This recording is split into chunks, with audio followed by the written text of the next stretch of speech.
Olá, pessoal. Continuando a nossa conversa sobre a fisiologia do sistema endócrino, no vídeo anterior, nós falamos sobre a glândula pineal. E na glândula pineal, especificamente sobre o hormônio conhecido como melatonina. Tá? Hoje, nós vamos falar sobre o hormônio do crescimento. Tá? E tem daqui a pouco vocês vão entender o porquê que eu estou falando do hormônio do crescimento logo após ter falado da melatonina. Tá? O hormônio do crescimento, se vocês lembrarem dos vídeos, das conversas, das aulas iniciais do sistema endócrino, quando nós falamos do eixo hipotálamo-hipofisário, está relacionado ao eixo hipotálamo-hipofisário. Por quê? Porque o hormônio do crescimento, como vocês estão vendo nesse quadro, que traz algumas informações sobre o hormônio do crescimento, é produzido na adenohipófise, sob o controle, né, na adenohipófise, nas células da adenohipófise conhecidas como somatotrófos, tá? Sob o controle de dois neurohormônios hipotalâmicos, o GHRH, que estimula a liberação do hormônio do crescimento, e o GHIH, que diminui a liberação, a síntese e a secreção, né, do hormônio do crescimento. Tá? Então, essa é a relação do hormônio do crescimento, que é produzido na adenohipófise, com o hipotálamo. Por isso eu citei, então, o eixo hipotálamo-hipofisário. Tá? Bom, o hormônio do crescimento também é conhecido como, vocês já sabem, né, que muitos hormônios são identificados por siglas. O hormônio do crescimento não é diferente. É também chamado de GH,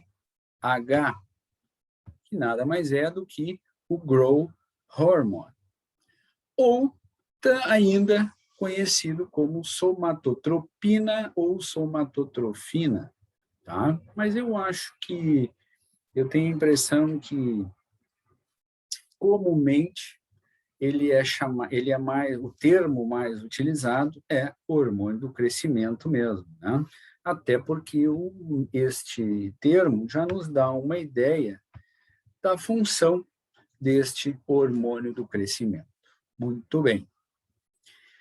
Se nós formos procurar classificar o hormônio do crescimento naqueles 3 grupos, né, nos quais nós distribuímos os hormônios de acordo com a sua estrutura química, vocês vão ver que o hormônio do crescimento está naquele grupo dos proteicos, porque ele é um hormônio, na verdade, ele identifica aqui como peptídeo, né? Mas ele é uma proteína naquela divisão que eu falei para vocês, que acima de 50 aminoácidos é considerado um hormônio proteico, né? E, então, ele tem todas aquelas características que nós conversamos sobre os hormônios proteicos, tá? Uma proteína, um peptídeo. Por ser uma proteína, um peptídeo, né, obviamente formado por aminoácidos, ele, de certa forma, tem uma alta afinidade com água. Então, boa parte do hormônio do crescimento circula livremente no plasma. Uma pequena quantidade ligada a uma proteína plasmática, certo?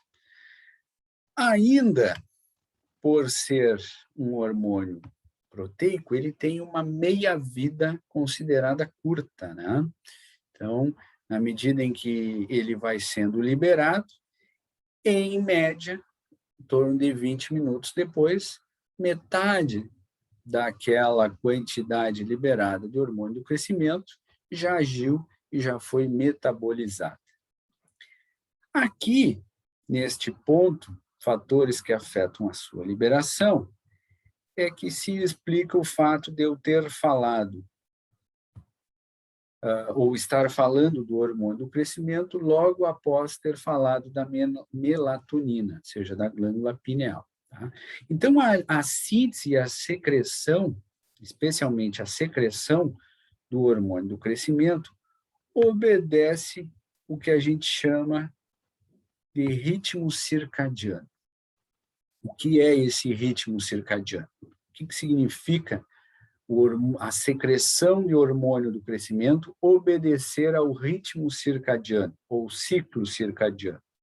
Significa que a secreção do hormônio do crescimento varia durante as 24 horas do dia. Ou seja, no caso do hormônio do crescimento, ele é liberado em maiores concentrações na corrente sanguínea durante a noite do que durante o dia.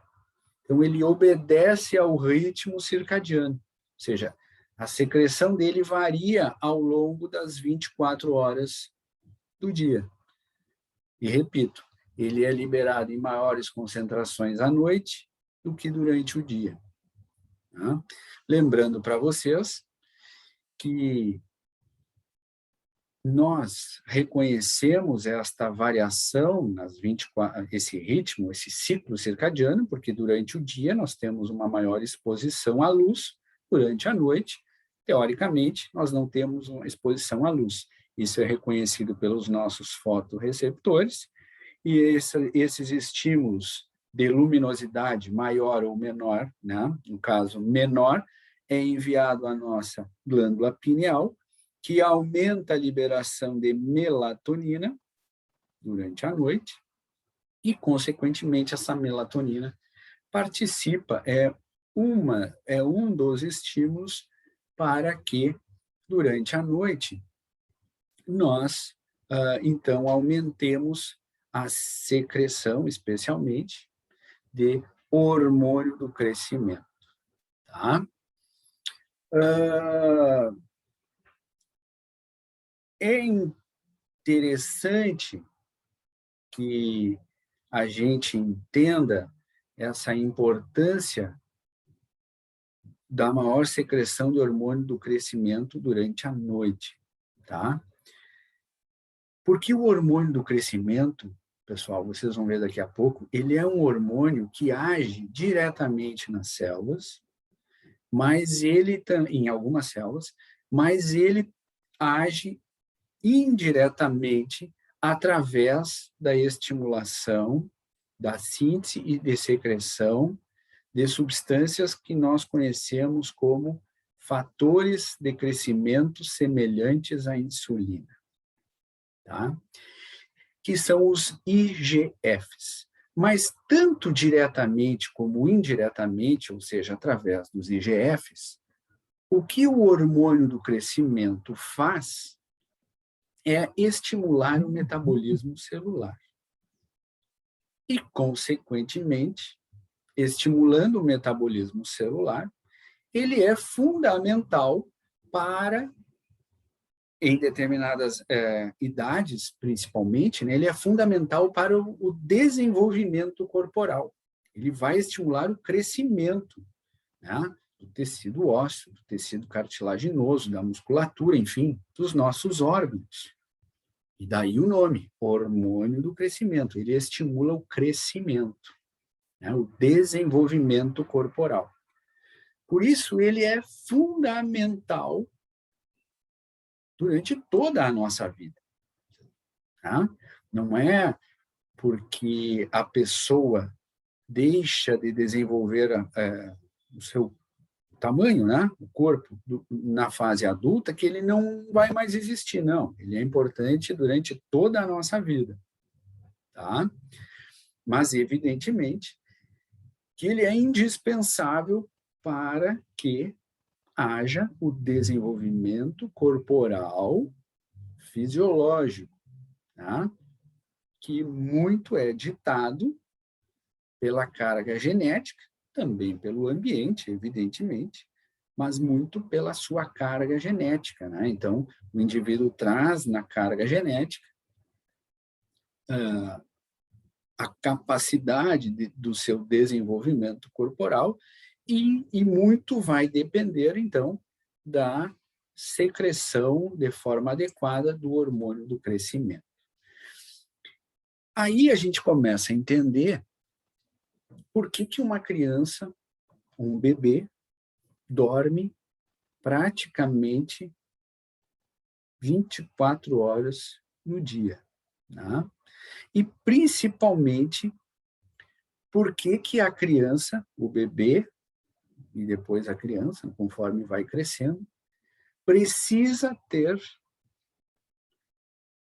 aquelas horas de sono e principalmente as horas de sono tranquilo, reparador, durante a noite. Tá? Então, no vídeo anterior, nós conversamos sobre a importância do sono reparador. Se ele é importante para o adulto, para a criança e para o bebê, enfim, para a criança em desenvolvimento, mais ainda, porque, além de todos os benefícios do sono reparador e dos malefícios que não se tem quando não se tem o sono reparador, nós aqui acrescentamos nessa criança em desenvolvimento a importância do hormônio do crescimento, né, que é liberado em maiores concentrações durante a noite. Então, a criança precisa dormir de forma adequada, num ambiente com pouca luminosidade, num ambiente tranquilo, né, para que os seus níveis de hormônio do crescimento sejam os níveis fisiológicos, tá? E o hormônio do crescimento possa agir da forma adequada, tá? Então, esse é o principal ponto relacionando o hormônio do crescimento à melatonina, consequentemente, à glândula pineal, tá? Vocês estão vendo aqui também, e isso é de especial importância para vocês, né? A influência na secreção do hormônio do crescimento de alguns nutrientes, né, presentes na circulação sanguínea. Então, a secreção de hormônio do crescimento, ela é relacionada, e tem bastante material sobre isso, é interessante que vocês procurem, né? Ela é relacionada positivamente, por exemplo, a proteínas. Tá? Existem alguns, especialmente proteínas, onde estão presentes alguns aminoácidos essenciais que são importantes na síntese do hormônio do crescimento. Então, proteínas de origem animal, seja na carne vermelha, branca, também proteína presente em produtos lácteos, né? São importantes para que a secreção do hormônio do crescimento se dê da forma adequada. Carboidratos, né, de baixa taxa glicêmica também são importantes para facilitar ou influenciar positivamente a circulação do hormônio do crescimento. Os açúcares, eles não são favoráveis à secreção do hormônio do crescimento, né? Por isso que a gente ouve já há muitos anos, né, que criança, para crescer bem, não pode comer açúcar de noite. Tá? Isso tem um fundo de verdade, né? Isso pode ter um fundo de verdade, porque o hormônio do crescimento, ele é um hormônio anabólico, né? Ou seja, ele estimula o mecanismo, o metabolismo celular, mas é interessante que ele seja liberado em situações em que nós não tenhamos assim um excesso de determinadas substâncias na corrente sanguínea, né? Para que ele possa, então, ser estimulado e agir de forma anabólica, tá? Ou seja, para que ele possa estimular o metabolismo celular. Isso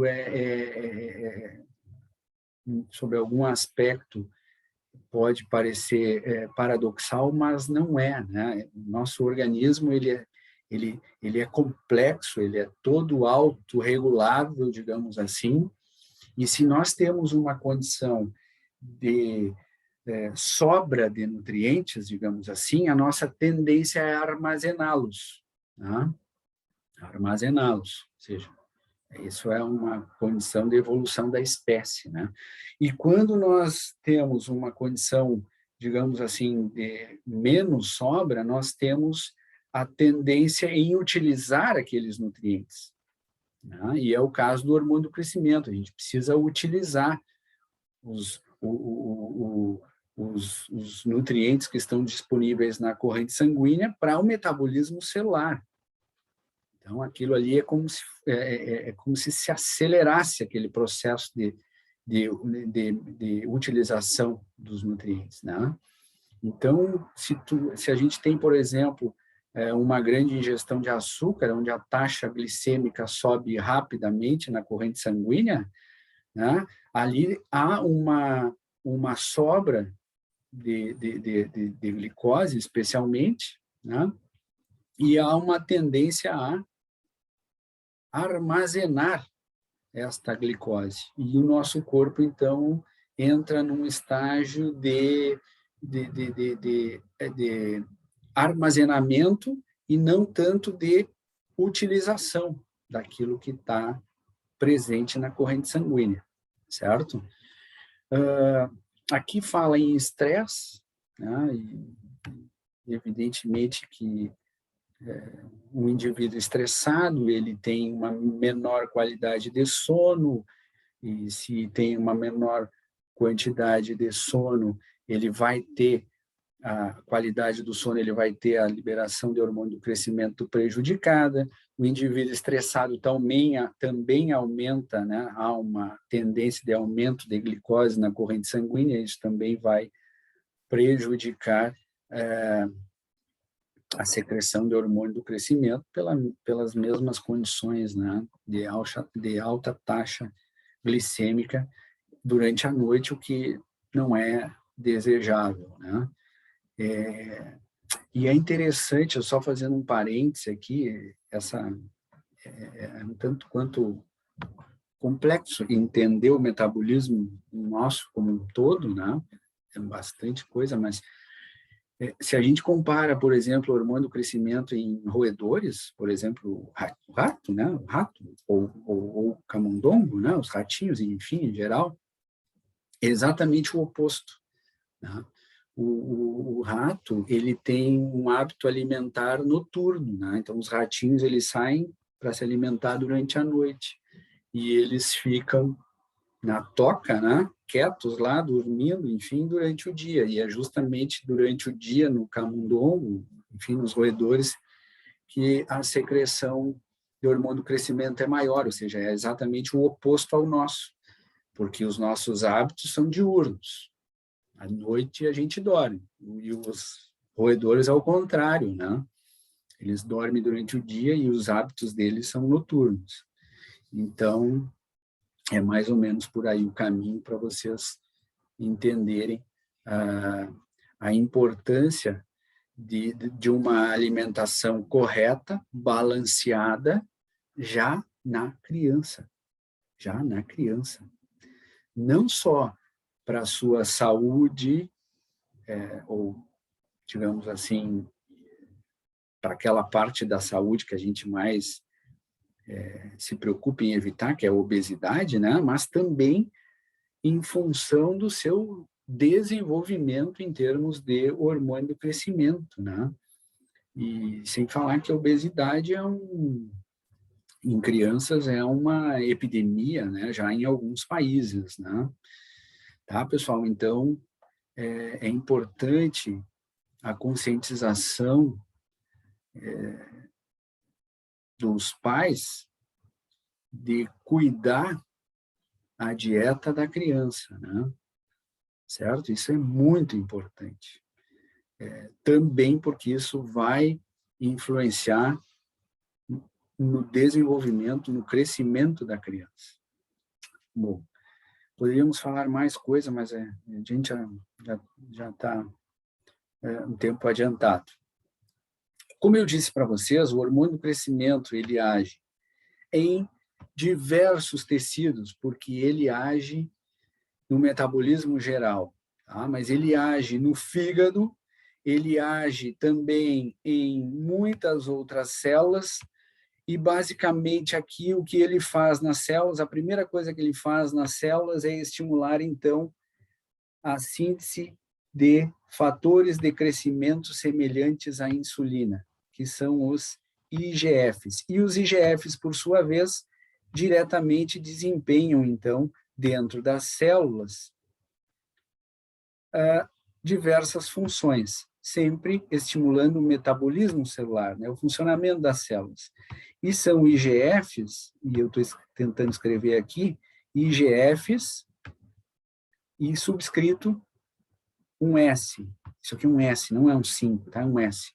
IGFs, no sentido de plural, porque são vários, é uma família. Os IGFs são uma família. Tem IGF 1, 2, 3, 4 e assim por diante. Então, dependendo do tipo de célula que vocês estão falando, ela vai produzir mais IGF-1, IGF-2, um outro tipo mais IGF-3, IGF-4, mas, via de regra, eles estimulam o metabolismo celular, tá? Estimulam o metabolismo celular. Bom, ainda por ser um hormônio proteico, ele vai encontrar os seus receptores na membrana das células, né? Porque ele é hidrofílico e consequentemente, ele é lipofóbico, ele não consegue atravessar a membrana celular, tá? Já falamos, né? O nome dele indica o hormônio do crescimento e ele estimula o crescimento de tecido ósseo, das cartilagens, dos tecidos moles, ou seja, dos nossos órgãos. Tá? Ele também aumenta a glicose plasmática, né? Porque ele estimula o metabolismo celular, então ele tem que dar o combustível também para estas células, certo? E aí ele vai estimular a quebra do glicogênio, disponibilidade de glicose, mas aí vai estar a glicose elevada, se a criança comer um monte de doce, pois é, aí a tendência do corpo é colocar a glicose para dentro das células, armazenar, né? Porque quando tem uma bomba de açúcar, a gente comeu, né, sei lá, uma bomba, literalmente uma bomba de chocolate, né? É um monte de açúcar lá para dentro, a gente libera a insulina vai armazenar essa glicose nas células, é a tendência, por isso que a insulina está lá, né? E aí vai faltar a glicose como combustível para o metabolismo celular, quer dizer, faltar entre aspas, né? É por isso que às vezes a gente tem que fazer um exercício para entender, tá, no primeiro momento parece uma coisa, mas não é. Tá? Então, como o hormônio do crescimento, ele precisa disponibilizar a glicose na corrente sanguínea, se a glicose já estiver elevada, o que vai estimular é a insulina, e aí a insulina vai guardar essa glicose ao invés dessa glicose ficar disponível na corrente sanguínea para as células, para o metabolismo celular, entendem? Tá? Então, não deem doce para criança quase nunca, e à noite menos ainda, tá? Um detalhe aqui, pessoal, o hormônio do crescimento, ele, em adultos, né? Bom, 3 coisas sobre o hormônio do crescimento. Ele pode ser administrado exogenamente, ou seja, podem ser feitos tratamentos com suplementação de hormônio do crescimento, mas com acompanhamento médico. Qualquer administração hormonal, ele deve ser prescrito por um endocrinologista, por um especialista, tá? Então, existem, sim, deficiências de hormônio do crescimento, e as causas são variadas, e essa deficiência de hormônio do crescimento, durante a fase infantil e depois durante a fase da puberdade, né, pode acarretar em prejuízo para o crescimento. Uma das causas do nanismo é justamente deficiência de hormônio do crescimento. Então, se os pais começam a observar que o crescimento da criança está muito abaixo do esperado, o próprio pediatra, né, está muito abaixo do esperado, comparando com os coleguinhas e tal, pode ser uma alternativa o tratamento hormonal com hormônio do crescimento e dieta balanceada e etc. Desde que acompanhamento médico, tá? Outra coisa, pode ser feito também a suplementação do hormônio do crescimento em pessoas adultas e na idade mais avançada, porque desde que com acompanhamento médico também, tá? Então, esse hormônio do crescimento, ele pode, desde que prescrito pelo médico, ele pode aumentar a massa magra, ele pode diminuir a deposição de gordura, ele pode aumentar o desempenho na atividade física. Tá? Então, de certa forma, em adultos, desde que com prescrição médica e detectada a falta, eu estou falando em falta de hormônio do crescimento, né, natural, e pode ser suplementado para melhorar a qualidade de vida da pessoa. Né? Vai tornar a pessoa mais disposta para uma atividade física, vai diminuir a deposição de gordura, vai aumentar a massa magra, isso aí vai fazer com que a pessoa se sinta melhor, mais disposta e melhorar a sua qualidade de vida. Beleza. Terceiro, o hormônio do crescimento para esportistas é proibido, é considerado doping, muito utilizado há anos atrás, né?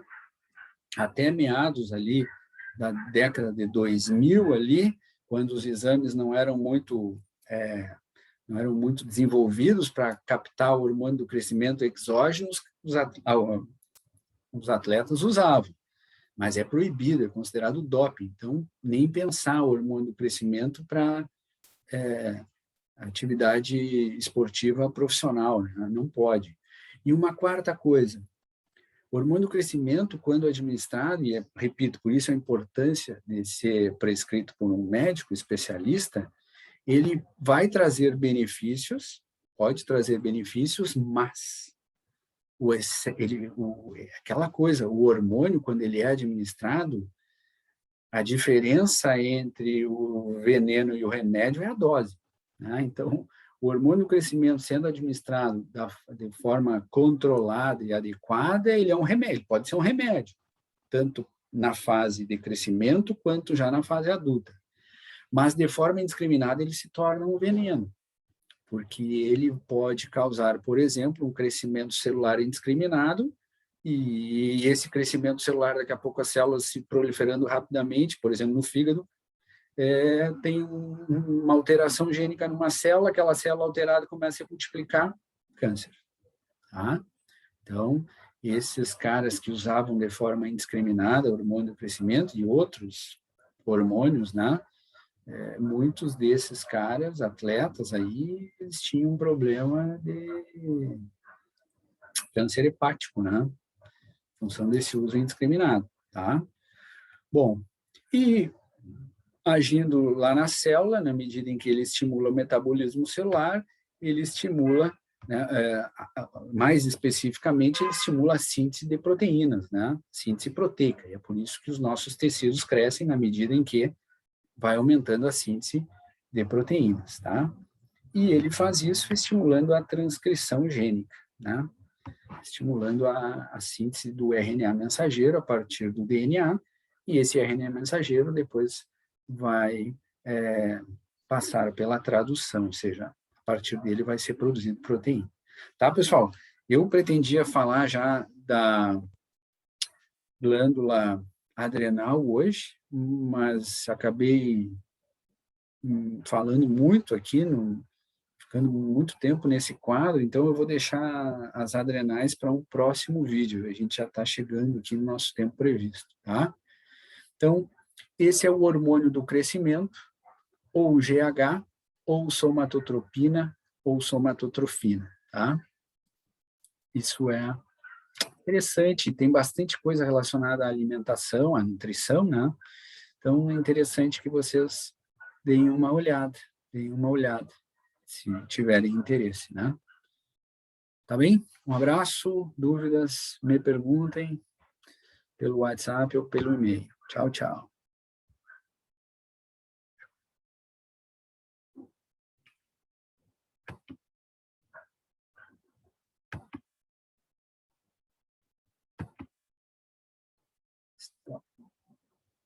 Tchau, tchau.